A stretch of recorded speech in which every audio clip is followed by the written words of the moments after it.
एक ऐसा क्रांति का बिगुल बजाएंगे हम लोग कि 2027 में आजाद समाज पार्टी अपने बलबूते सरकार बनाएगी। इस बात का मैं आपको विश्वास दिलाता हूं। अगर आपने मेरी बात पे पहरा दिया और जिस तरह मैं आपको दिखाऊंगा उस बात में आपने काम किया, कमर कस लिए। आप जानते हैं मैं जिद्दी आदमी हूं, कभी जिद नहीं पकड़ता, जब पकड़ लेता हूं तो फिर छोड़ता नहीं। उससे पहले एक भाई साहब ने कहा था ये पार्षद नहीं बन सकता, मैंने उस दिन कह दिया था प्रधान नहीं बन सकता, कि चलो भैया आपको करके दिखाते हैं। मुझसे किसने कहा कि उत्तर प्रदेश में सरकार बनाना बहुत मुश्किल काम है।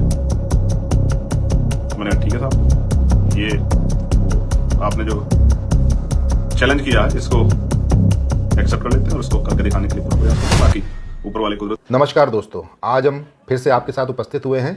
हमारे साथ है राजनीतिक विशेषज्ञ लकी भाई।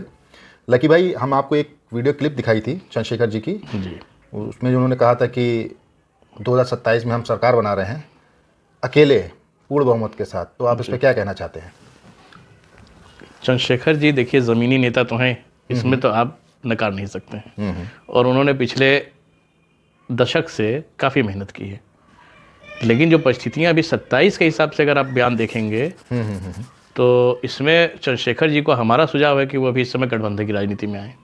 बहन जी से अगर गठबंधन कर लेते हैं, इसमें सफलता हासिल करते हैं, तो 27 में कोई रोक नहीं पाएगा। अच्छा। और बहन जी से अगर नहीं कर पाते हैं या समाजवादी की तरफ झुकाव रखते हैं, समाजवादी से उनकी बातचीत बन जाती है गठबंधन को लेकर, तो सरकार बनाने में कोई दिक्कत नहीं आएगी। क्योंकि यूपी में लगभग 17% SC वोट है, 20% तक अल्पसंख्यकों का वोट है, प्लस आपके यादव और जो ये जातियां OBC की हैं, ये मिलकर आपको एक मेजॉरिटी सरकार ला के दे देंगे, 200+ सीटें आ जाएंगी। ये किसका गठबंधन हो जाएगा तब की बात कर रहे हैं आप? अगर चंद्रशेखर जी की पार्टी, अखिलेश जी की पार्टी और मायावती जी बहन जी की पार्टी की अगर हो जाता है, अच्छा, तो सरकार बनाने में कोई परेशानी नहीं आएगी इनको 27 में। मगर चंद्रशेखर जी ये कह रहे हैं कि हम तो पूर्ण बहुमत से सरकार बनाएंगे, अकेले लड़ेंगे, उसके भी पे क्या होगा? देखिए चंद्रशेखर जी आशावादी हैं, बिल्कुल होना भी चाहिए राजनीतिक को। और अपने कार्यकर्ताओं को जोश दिलाने के लिए भाई हर नेता कहता है कि मैं अकेले दम पे सरकार बनाऊंगा, लेकिन वास्तविकता में तो अभी इस समय पटल पर नहीं है ये चीज़। अभी उनको एक गठबंधन की राजनीति का मसौदा तैयार करना पड़ेगा। हो सके तो आप AIM अगर यहाँ पर आता है तो उसके साथ भी समझौता उनको करना ही पड़ेगा।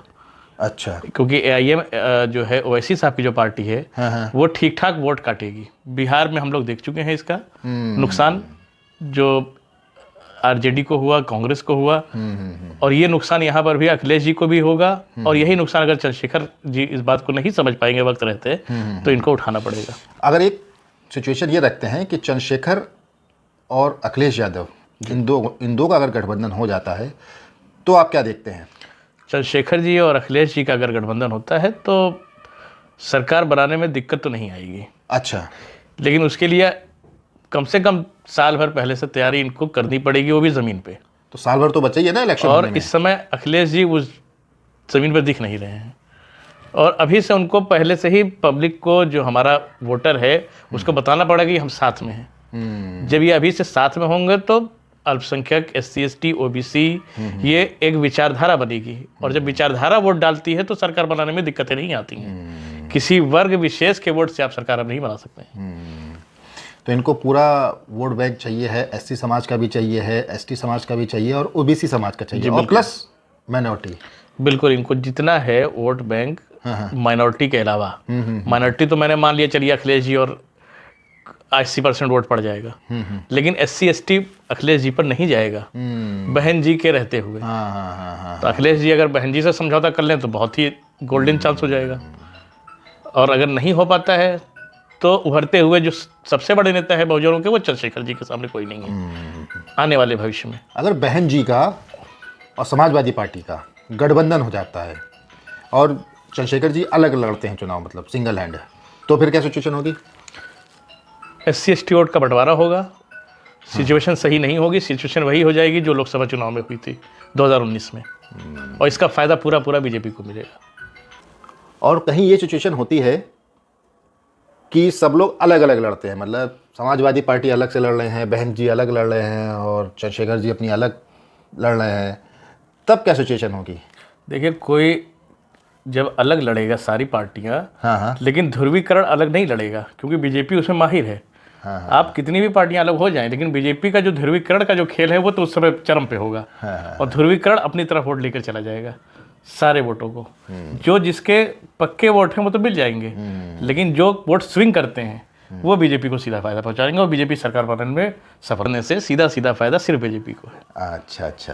अच्छा, परिस्थिति आपको क्या लग रहा है? परिस्थिति इस टाइम क्या है? कौन सरकार बना सकता है 2027 में? अभी जो परिस्थिति है वो बीजेपी 60% बना सकती है सरकार। 60% बीजेपी की सरकार और 40% में अखिलेश जी का है। अखिलेश जी इस धरातल पे इस समय नहीं दिख रहे हैं।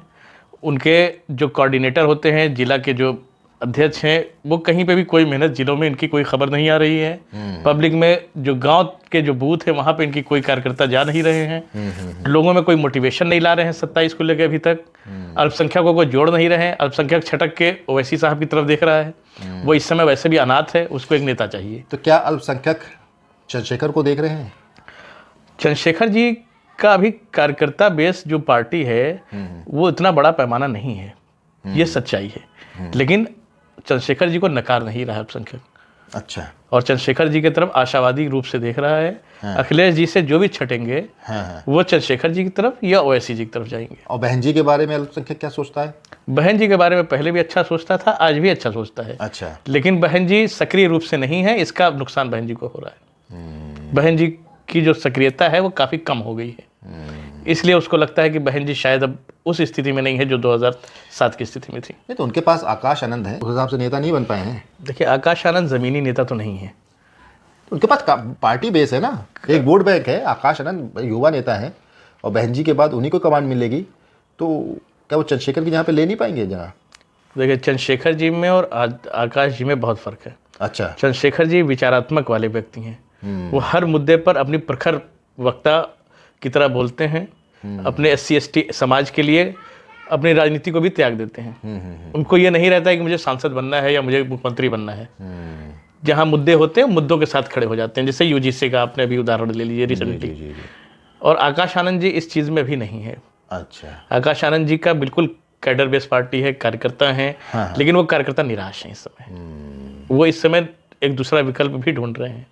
अच्छा, ये बताइए कि अगर अखिलेश यादव जी, बहन जी और चंद्रशेखर जी साथ में लड़ते हैं तो सरकार इनकी 100% बन सकती है? बिल्कुल बन सकती है, इसमें कोई दो राय नहीं है। लेकिन अपनी अपनी जो स्वार्थ है कुर्सी को लेकर, मुख्यमंत्री पद को लेके अगर ये खींचातानी ये अंदर खाने ये अपने सेट कर लें, बाहर इसकी खबरें ना आने पाए, तो सरकार बनाने में कोई दिक्कत नहीं आएगी। लेकिन मुख्यमंत्री कौन बनेगा, यहाँ पर ये बड़ा सवाल। वही तो पेच है ना कि मुख्यमंत्री कौन बनेगा। मुख्यमंत्री 2.5 साल का ये फार्मूला तैयार कर सकते हैं। 2.5 साल बहन जी और 2.5 साल अखिलेश जी बना सकते हैं, और एक डिप्टी CM बना सकते हैं चंद्रशेखर जी को। तो इसमें राजी हो जाएंगी बहन जी कि मुझे 2.5 साल का मुख्यमंत्री बनना है? अगर राजी होती हैं बहन जी तो उनके कार्यकर्ताओं का भी हौसला बढ़ेगा। 2.5 साल मुख्यमंत्री रहने के बाद 2.5 साल का OBC का मुख्यमंत्री मिलेगा आपको। लेकिन आपकी विचारधारा का ही मुख्यमंत्री होगा। इनका गठबंधन हो पाएगा कि नहीं? अभी जो रिसेंटली परिस्थितियां हैं वो तो बिल्कुल नहीं हो पाएगा जिस हिसाब से लग रहा है। क्यों? क्योंकि बहन जी में और अखिलेश जी में भी कोई इस विषय पे चर्चा ही नहीं हुई है, ना कोई सुगबुगाहट है इसकी।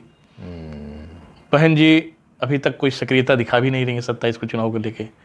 अखिलेश जी जो है वो PDA को में भी कंफर्म नहीं हो पा रहे हैं, A को लेकर।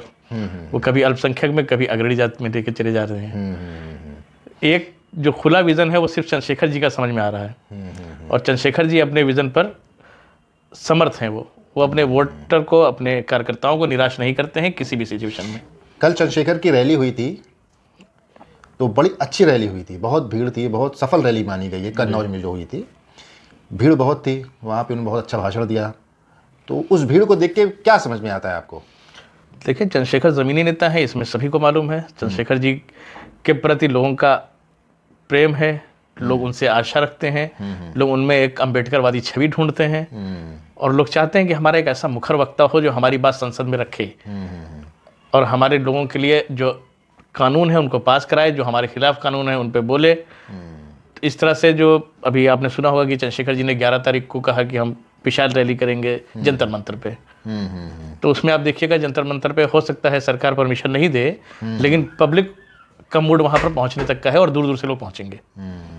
क्योंकि जो चंद्रशेखर जी के कार्यकर्ता है, जो चंद्रशेखर जी के फॉलोअर्स हैं, वो चंद्रशेखर जी को तहे दिल से चाहते हैं कि वो जल्द से जल्द अपनी पार्टी के मुखिया हों और कहीं ना कहीं मुख्यमंत्री स्थापित हो जाएं और कई स्टेटों में उनकी सरकारें बने। आने वाले समय में चंद्रशेखर जी का भविष्य उज्ज्वल है। चलिए आगे की सिचुएशन आगे देखते हैं। आज के लिए बस इतना ही, कल मिलते हैं। नमस्कार।